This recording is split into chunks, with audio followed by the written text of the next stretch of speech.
नमस्कार दोस्तों ये कहानी है एक ऐसे पाप की जिसने पूरे राजवंश को स्वाहा कर दिया।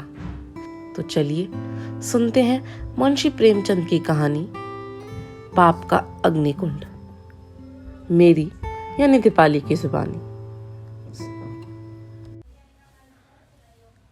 कुंवर पृथ्वी सिंह महाराज यशवंत सिंह के पुत्र थे। रूप गुण और विद्या में प्रसिद्ध थे। ईरान आदि देशों में परिभ्रमण कर चुके थे और कई भाषाओं के पंडित समझे जाते थे। इनकी एक बहन थी जिसका नाम राजनंदिनी था। यह भी जैसी सुरूपवती और सर्वगुण संपन्न थी, वैसे ही प्रसन्न वंदना और मृदुभाषिणी भी थी। कड़वी बात कहकर किसी का जी दुखाना उसे पसंद नहीं था। पाप को तो वह अपने पास भी नहीं फटकने देती थी। यहाँ तक कि कई बार महाराज यशवंत सिंह से भी वाद विवाद कर चुकी थी, और जब कभी उन्हें किसी बहाने कोई अनुचित काम करते देखती तो उसे यथाशक्ति रोकने की चेष्टा करती। इसका ब्याह कुंवर धर्म सिंह से हुआ था। यह एक छोटी रियासत का अधिकारी और महाराज यशवंत सिंह की सेना का उच्च पदाधिकारी था। धर्म सिंह बड़ा उदार और कर्मवीर था। इसे होनहार देखकर महाराज ने राजनंदिनी को इसके साथ ब्याह दिया था और दोनों बड़े प्रेम से अपना वैवाहिक जीवन बिताते थे। धर्म सिंह अधिकतर जोधपुर में ही रहता था। पृथ्वी सिंह उसके गाढ़े मित्र थे। इनमें जैसी मित्रता थी वैसी भाइयों में भी नहीं होती। जिस प्रकार इन दोनों राजकुमारों में मित्रता थी, उसी प्रकार दोनों राजकुमारियां भी एक दूसरे पर जान देती थी। पृथ्वी सिंह की स्त्री दुर्गा कुंवरी बहुत सुशीला और चतुर थी। ननद भावज में अनबन होना लोक रीति है, पर इन दोनों में इतना स्नेह था कि एक के बिना दूसरी को भी कल नहीं पड़ता था। दोनों स्त्रियां संस्कृत से प्रेम रखती थीं। एक दिन दोनों राजकुमारियां बाग की सैर करने में मग्न थी कि एक दासी ने राजनंदिनी के हाथ में एक कागज लाकर रख दिया। राजनंदिनी ने इसे खोला तो वह संस्कृत का एक पत्र था। उसे पढ़कर उसने दासी से कहा कि उन्हें भेज दो। थोड़ी देर में एक स्त्री सिर से पैर तक चादर ओढ़े आती दिखाई दी। इसकी उम्र 25 से अधिक न थी, पर रंग पीला था। आंखें बड़ी बड़ी और ओंठ सूखे। चाल ढाल में कोमलता थी और डील डॉल की गठन बहुत मनोहर थी। अनुमान से जान पड़ता था कि समय ने इसकी यह दशा कर रखी है, पर एक समय वह भी होगा जब यह बड़ी सुंदर रही होगी। इस स्त्री ने आकर चौखट चूमी और आशीर्वाद देकर फर्श पर बैठ गई। राजनंदिनी ने इसे सिर से पैर तक बड़े ध्यान से देखा और पूछा, तुम्हारा नाम क्या है? उसने उत्तर दिया, मुझे ब्रजविलासिनी कहते हैं। कहाँ रहती हो? जी, यहाँ से 3 दिन की राह पर एक गांव विक्रमनगर है, वहां मेरा घर है। संस्कृत कहाँ पढ़ी? जी, मेरे पिताजी संस्कृत के बड़े पंडित थे, उन्होंने थोड़ी बहुत पढ़ा दी है। तुम्हारा ब्याह तो हो गया है ना? ब्याह का नाम सुनते ही ब्रजविलासिनी की आंखों से आंसू बहने लगे। वह आवाज संभाल कर बोली, इसका जवाब मैं फिर कभी दूंगी। मेरी राम कहानी बड़ी दुख में है, उसे सुनकर आपको भी दुख होगा, इसलिए इस समय क्षमा कीजिए। आज से ब्रजविलासिनी वहीं रहने लगी।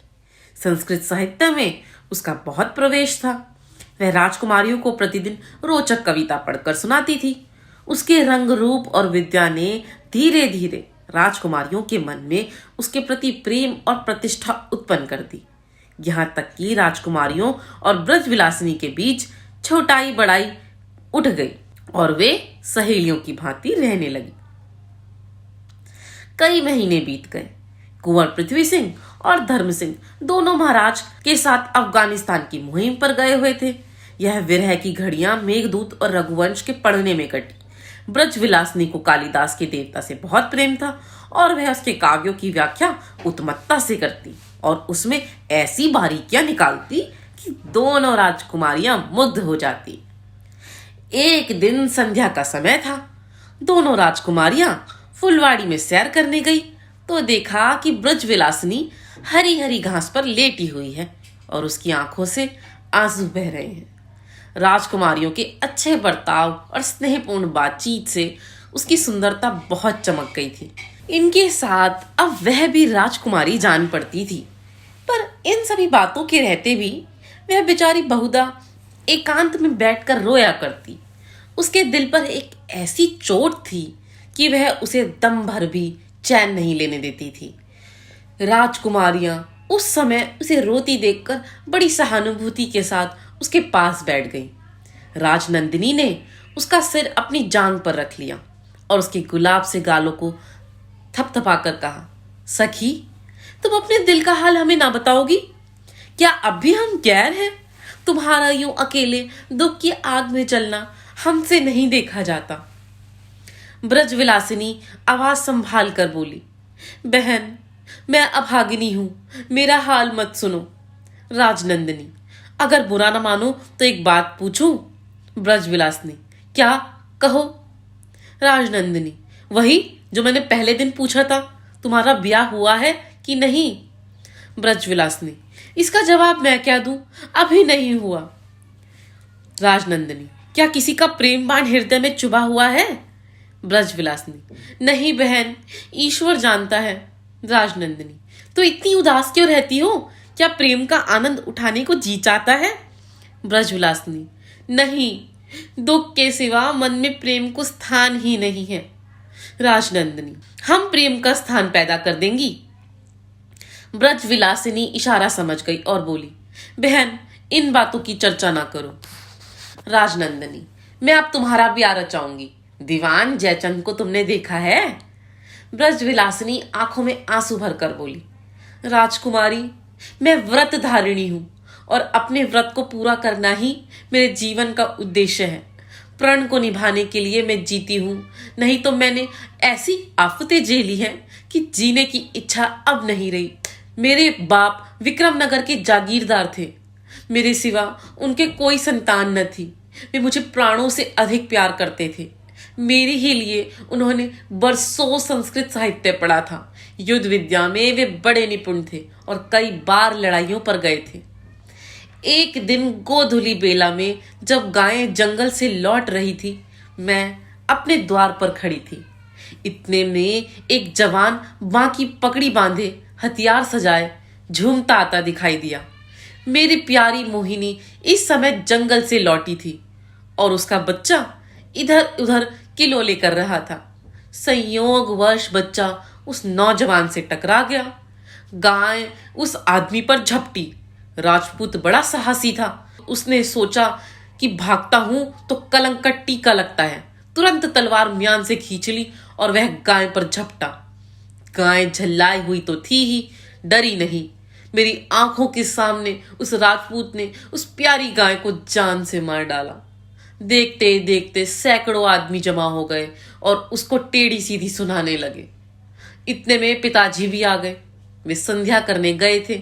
उन्होंने आकर देखा कि द्वार पर सैकड़ों आदमियों की भीड़ लगी है और गाय तड़प रही है और उसका बच्चा खड़ा रो रहा है। पिताजी की आहट सुनते ही गाय कराहने लगी और उनकी ओर उसने ऐसी दृष्टि से देखा कि उन्हें क्रोध आ गया। मेरे बाद उन्हें गाय ही प्यारी थी। वे ललकार कर बोले, मेरी गाय किसने मारी है? नौजवान लज्जा से सिर झुकाए सामने आया और बोला, मैंने। पिताजी, तुम क्षत्रिय हो? राजपूत, हाँ। पिताजी, तो किसी क्षत्रिय से हाथ मिलाते? राजपूत का चेहरा तमतमा गया। बोला, कोई क्षत्रिय सामने आ जाए। हजारों आदमी खड़े थे पर किसी का साहस ना हुआ कि उस राजपूत का सामना करे। यह देखकर पिताजी ने तलवार खींच ली और वे उस पर टूट पड़े। उसने भी तलवार निकाल ली और दोनों आदमियों में तलवारें चलने लगी। पिताजी बूढ़े थे, सीने पर जख्म गहरा लगा, गिर पड़े। उठाकर लोग घर ले आए। उनका चेहरा पीला था पर उनकी आंखों से चिंगारियां निकल रही थी। मैं रोती हुई उनके सामने आई। मुझे देखते ही उन्होंने सब आदमियों को वहां से हट जाने का संकेत किया। जब मैं और पिताजी अकेले रह गए तो वे बोले, बेटी, तुम राजपुतानी हो? मैंने कहा, जी हाँ। पिताजी, राजपूत बात के धनी होते हैं। जी हाँ। पिताजी, इस राजपूत ने मेरे गाय की जान ली है, इसका बदला तुम्हें लेना होगा। जी, आपकी आज्ञा का पालन करूंगी। पिताजी, अगर मेरा बेटा जीता होता तो मैं यह बोझ तुम्हारी गर्दन पर ना रखता। जी, आपकी जो कुछ आज्ञा होगी मैं सिर आंखों से पूरा करूंगी। पिताजी, तुम प्रतिज्ञा करती हो? जी हाँ। पिताजी, इस प्रतिज्ञा को पूरा कर कर दिखाओगी? जी हाँ, जहां तक मेरा वश चलेगा मैं निश्चय यह प्रतिज्ञा पूरी करूंगी। पिताजी, यह मेरी तलवार लो, जब तक तुम यह तलवार उस राजपूत के कलेजे में ना भोंक दो तब तक भोग विलास न करना। यह कहते कहते पिताजी के प्राण निकल गए। मैं उसी दिन से तलवार को कपड़े में छुपाए उस नौजवान राजपूत की तलाश में घूमने लगी। वर्षों बीत गए। मैं कभी बस्तियों में जाती, कभी पहाड़ों में, कभी जंगलों की खाक छानती, पर उस नौजवान का कहीं पता न मिला। एक दिन मैं बैठी हुई अपने फूटे भाग पर रो रही थी कि वही नौजवान आदमी आता हुआ दिखाई दिया। मुझे देखकर उसने पूछा, तू कौन है? मैंने कहा, दुखिया ब्राह्मणी हूं, आप मुझ पर दया कीजिए और मुझे कुछ खाने को दीजिए। राजपूत ने कहा, अच्छा, मेरे साथ आ। मैं उठ खड़ी हुई। वह आदमी बेसुध था। मैंने बिजली की तरह लपक कर कपड़ों में से तलवार निकाली और उसके सीने में भोंक दी। इतने में कई आदमी आते दिखाई पड़े। मैं तलवार छोड़कर भागी। 3 वर्ष तक पहाड़ों और जंगलों में छिपी रही। बार बार जी में आया कि कहीं डूब मर जाऊं, पर जान बड़ी प्यारी होती है। न जाने क्या क्या मुसीबतें और कठिनाइयां भोगनी पड़ी, जिनको भोगने को अभी तक जीती हूं। अंत में जब तक जंगल में रहते रहते जी उकता गया तो जोधपुर चली आई। यहाँ आपकी दयालुता की चर्चा सुनी, आपकी सेवा में आ पहुंची और तब से आपकी कृपा से मैं आराम से जीवन बिता रही हूँ। यही मेरी राम कहानी है। राजनंदिनी ने लंबी सांस खींचकर कहा, दुनिया में कैसे कैसे लोग भरे हुए हैं। खैर, तुम्हारी तलवार ने उसका काम तमाम तो किया। ब्रजविलास ने कहा, बहन, वह बच गया। जख्म ओछा पड़ा था। उसी शक्ल के नौजवान राजपूत को मैंने जंगल में शिकार खेलते देखा था।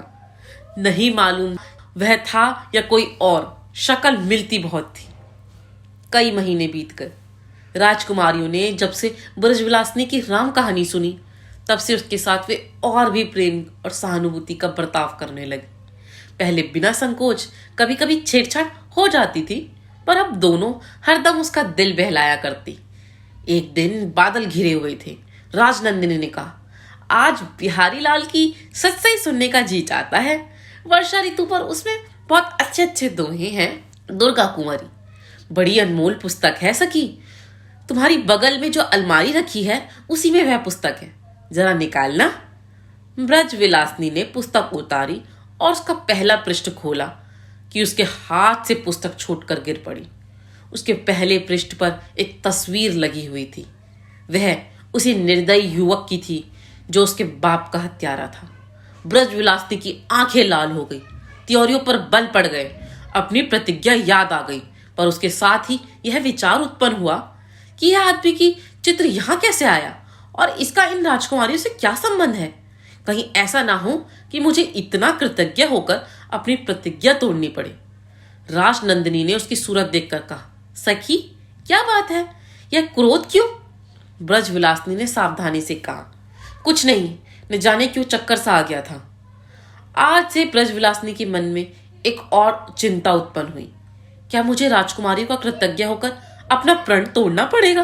पूरे 16 महीने के बाद अफगानिस्तान से पृथ्वी सिंह और धर्म सिंह लौटे। बादशाह की सेना को बड़ी बड़ी कठिनाइयों का सामना करने पड़ा। बर्फ अधिकता से पड़ने लगी। पहाड़ों के दर बर्फ से ढक गए। आने जाने के रास्ते बंद हो गए। रसद का सामान कम मिलने लगा। सिपाही भूखों मरने लगे। अब अफगानों ने समय पाकर रात को छापे मारने शुरू किए। आखिर शहजादे मुइनुद्दीन को हिम्मत हार कर लौटना पड़ा। दोनों राजकुमार जो जो जोधपुर के निकट पहुंचते थे, उत्कंठा से उनके मन उमड़ आते थे। इतने दिनों के वियोग के बाद फिर से भेंट होगी। मिलने की तृष्णा बढ़ती जाती है। रात रात दिन मंजिल काटते चले जाते हैं। न थकावट मालूम होती है, न मादगी। दोनों घायल हो रहे हैं, पर फिर भी मिलने की खुशी में जख्मों की तकलीफ भूले हुए हैं। पृथ्वी सिंह दुर्गा कुंवरी के लिए एक अफगानी कटार लाए हैं। धर्म सिंह ने राजनंदिनी के लिए कश्मीर का एक बहुमूल्य शाल जोड़ा मोल लिया है। दोनों के दिल उमंगों से भरे हुए हैं। राजकुमारियों ने जब सुना कि दोनों वीर वापस आते हैं तो वे फूलों अंगों न समाई। श्रृंगार किया जाने लगा, मांगे मोतियों से भरी जाने लगी, उनके चेहरे खुशी से दमकने लगे। इतने दिनों के बिछोह के बाद फिर मिलाप होगा। खुशी आंखों से उबली पड़ती है, एक दूसरे को छेड़ती हैं और खुश होकर गले मिलती हैं। अगहन का महीना था। बरगद की डालियों में मूंगे के दाने लगे हुए थे। जोधपुर के किले से सलामियों की घन गरज आवाजें आने लगी। सारे नगर में धूम मच गई कि कुंवर पृथ्वी सिंह सकुशल अफगानिस्तान से लौट आए। दोनों राजकुमारियां थाली में आरती के सामान लिए दरवाजे पर खड़ी थी।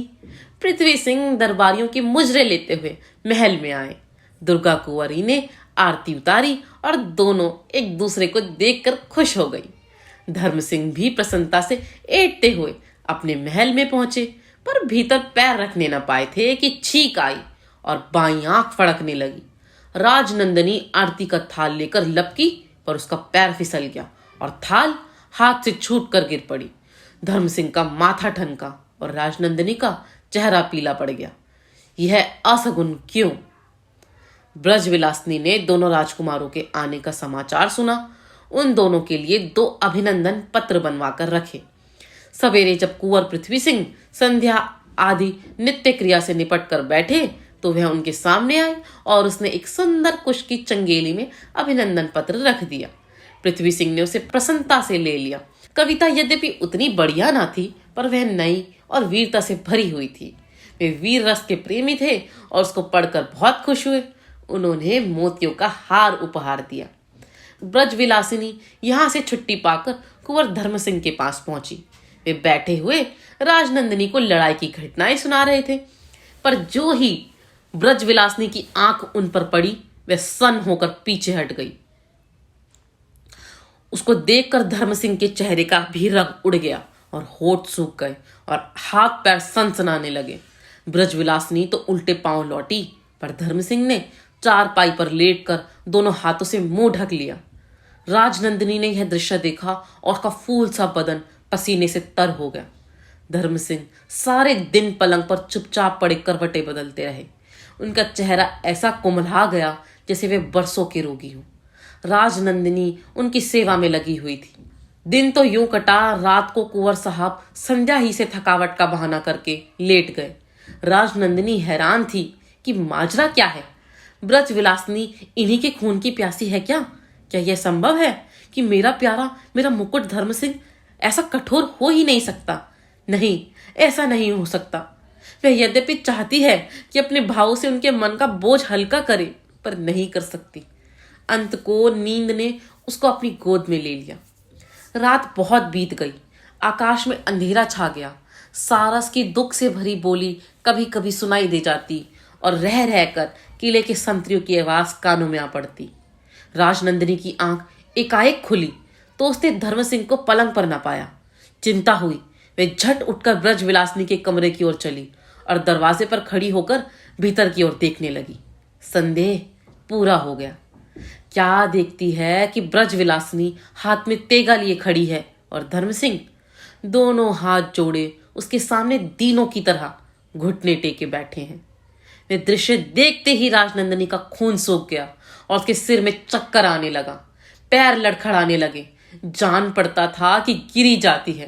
वह अपने कमरे में आई और मुंह ढककर लेट गई, पर उसकी आंखों से आंसू की एक बूंद भी ना निकली।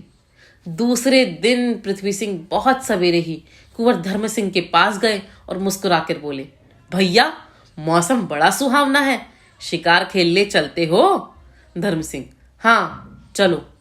दोनों राजकुमारों ने घोड़े कसवाए और जंगल की ओर चल पड़े। पृथ्वी सिंह का चेहरा खिला हुआ था जैसे कमल का फूल। एक एक अंग से तेजी और चुस्ती टपक पड़ती थी, पर कुंवर धर्म सिंह का चेहरा मैला हो गया था, मानो बदन में जान ही नहीं। पृथ्वी सिंह ने उन्हें कई बार छेड़ा, पर जब देखा कि वे बहुत दुखी हैं तो चुप हो गए। चलते चलते दोनों आदमी झील के किनारे पहुंचे। एकाएक धर्म सिंह ठिठके और बोले, मैंने आज रात को एक दृढ़ प्रतिज्ञा की है। यह कहते कहते उनकी आंखों में पानी आ गया। पृथ्वी सिंह ने घबरा कर पूछा, कैसी प्रतिज्ञा? तुमने ब्रजविलासिनी का हाल सुना है? मैंने प्रतिज्ञा की है कि जिस आदमी ने उसके बाप को मारा उसे मैं जहन्नुम में पहुंचा दूं। तुमने सच वीर प्रतिज्ञा की है? हाँ, यदि मैं पूरी कर सकूं। तुम्हारे विचार में ऐसा आदमी मारने योग्य है या नहीं? अरे, ऐसे निर्दयी की गर्दन गुट्ठल छुरी से काटनी चाहिए। बेशक, यही मेरा भी विचार है। यदि मैं किसी कारण यह काम ना कर सकूं तो तुम मेरी प्रतिज्ञा पूरी कर दोगे? बड़ी खुशी से। उसे पहचानते हो ना? हाँ, अच्छी तरह। तो अच्छा होगा, यह काम मुझको ही करने दो। तुम्हें शायद उस पर दया आ जाए। बहुत अच्छा, पर यह याद रखो कि वह आदमी बड़ा भाग्यशाली है। कई बार मौत के मुंह से बच निकला है। क्या आश्चर्य है कि तुमको भी उस पर दया आ जाए। इसलिए तुम प्रतिज्ञा करो कि उसे जरूर जहन्नुम पहुंचाओगे। हाँ, मैं दुर्गा की शपथ खाकर कहता हूं कि उस आदमी को अवश्य मारूंगा। बस, तो हम दोनों अब मिलकर कार्य सिद्ध कर लेंगे। तुम अपनी प्रतिज्ञा पर दृढ़ रहोगे ना? क्यों? क्या मैं सिपाही नहीं हूं? एक बार जो प्रतिज्ञा की, समझ लो कि वह पूरी करूंगा, चाहे इसमें अपनी जान ही क्यों ना चली जाए। सब अवस्थाओं में? हाँ भाई, सब अवस्थाओं में। यदि वह तुम्हारा कोई बंधु हो तो? पृथ्वी सिंह ने धर्म सिंह को विचार पूर्वक देखकर कहा। कोई बंधु हो तो? धर्म सिंह, हाँ, संभव तो है कि तुम्हारा कोई नातेदार हो। फिर? पृथ्वी सिंह जोश में, कोई हो, यदि मेरा भाई भी हो तो भी जीता चुनवा दूंगा। धर्म सिंह घोड़े से उतर पड़े। उनका चेहरा उतरा हुआ था और होठ कांप रहे थे। उन्होंने कमर से तेगा खोलकर जमीन पर रख दिया और पृथ्वी सिंह को ललकार कर कहा, पृथ्वी सिंह, तैयार हो जाओ, वह दुष्ट मिल गया। पृथ्वी सिंह ने चौंक कर इधर उधर देखा तो धर्म सिंह के सिवाय और कोई दिखाई न दिया। धर्म सिंह, तेगा खींचो। पृथ्वी सिंह, मैंने उसे नहीं देखा। धर्म सिंह, वह तुम्हारे सामने खड़ा है। वह दुष्ट कुकर्मी धर्म सिंह है। पृथ्वी सिंह घबराकर, तुम? मैं? धर्म सिंह, राजपूत, अपनी प्रतिज्ञा पूरी करो। इतना सुनते ही पृथ्वी सिंह ने बिजली की तरह अपने कमर से तेगा खींच लिया और उसे धर्म सिंह के सीने में चुभा दिया। मूठ तक तेवा चुभ गया। खून का फव्वारा बह निकला। धर्म सिंह जमीन पर गिर पड़े और धीरे से बोले, पृथ्वी सिंह, मैं तुम्हारा बहुत कृतज्ञ हूं। तुम सच्चे वीर हो। तुमने पुरुष का कर्तव्य पुरुष की भांति पालन किया। पृथ्वी सिंह यह सुनकर जमीन पर बैठ गए और रोने लगे। अब राजनंदिनी सती होने जा रही है। उसने 16 श्रृंगार किए, मांग मोतियों से भरवाई, कलाई में सुहाग का कंगन है, पैरों में महावर लगाई, लाल चुनरी ओढ़ी। उसके अंग से सुगंधी उड़ रही है क्योंकि आज वह सती होने जा रही है। राजनंदिनी का चेहरा सूर्य की भांति प्रकाशमान है। उसकी ओर देखने से आंखों में चकाचौंध लग जाती है। प्रेम मद से उसका रोआ रोआ मस्त हो गया है। उसकी आंखों से अलौकिक प्रकाश निकल रहा है। वह आज स्वर्ग की देवी जान पड़ती है। उसकी चाल बड़ी मदमाती है। वह अपने प्यारे पति का सिर अपनी गोद में लेती है और उसकी चिता में बैठ जाती है जो चंदन खस आदि से बनाई गई है। सारे नगर के लोग यह दृश्य देखने के लिए उमड़ चले आते हैं। बाजे बज रहे हैं, फूलों की वृष्टि हो रही है। सती चिता पर बैठ चुकी थी कि इतने में कुंवर पृथ्वी सिंह आए और हाथ जोड़कर बोले, महारानी, मेरा अपराध क्षमा करो। सती ने उत्तर दिया, क्षमा नहीं हो सकता। तुमने एक नौजवान राजपूत की जान ली है। तुम भी जवानी में मारे जाओगे। सती के वचन कभी झूठे हुए हैं? एकाएक चिता में आग लग गई। जय जयकार के शब्द गूंजने लगे। सती का मुख आग में यूं चमकता था जैसे सवेरे की ललाई में सूर्य चमकता है। थोड़ी देर में वह राख के ढेर के सिवा और कुछ ना रहा। इस सती के मन में कैसा सत था? परसों जब उसने ब्रजविलासिनी को झिझक कर धर्म सिंह के सामने से जाते देखा था, उसी समय से उसके दिल में संदेह हो गया था। पर जब रात को उसने देखा कि मेरा पति इसी स्त्री के सामने दुखिया की तरह बैठा हुआ है, तब वह संदेह निश्चय की सीमा तक पहुंच गया और यही निश्चय अपने साथ सत ले आया था। सवेरे जब धर्म सिंह उठे तब राजनंदिनी ने कहा था कि मैं ब्रजविलासिनी के शत्रु का सिर चाहती हूं, तुम्हें लाना होगा। और ऐसा ही हुआ। अपने सती होने के सब कारण राजनंदिनी ने जानबूझकर पैदा किए थे, क्योंकि उसके मन में सत्य था। पाप की आग कैसे तेज होती है, एक पाप ने कितनी जानें ले ली। राजवंश के 2 राजकुमार और 2 कुमारियां देखते देखते इस अग्निकुंड में स्वाहा हो गई। सती का वचन सच हुआ। 7 ही सप्ताह के भीतर पृथ्वी सिंह दिल्ली में कत्ल किए गए और दुर्गा कुमारी सती हो गई। दोस्तों, मैं उम्मीद करती हूँ इस कहानी ने आपके भी मन पर गहरा प्रभाव छोड़ा होगा। तो अगर आपको यह कहानी अच्छी लगी है तो इस वीडियो को लाइक करिए, सब्सक्राइब करिए मेरे चैनल राहें कहानियों की को, और सुनते रहिए एक कहानी दीपाली की जुबान में। Thank you.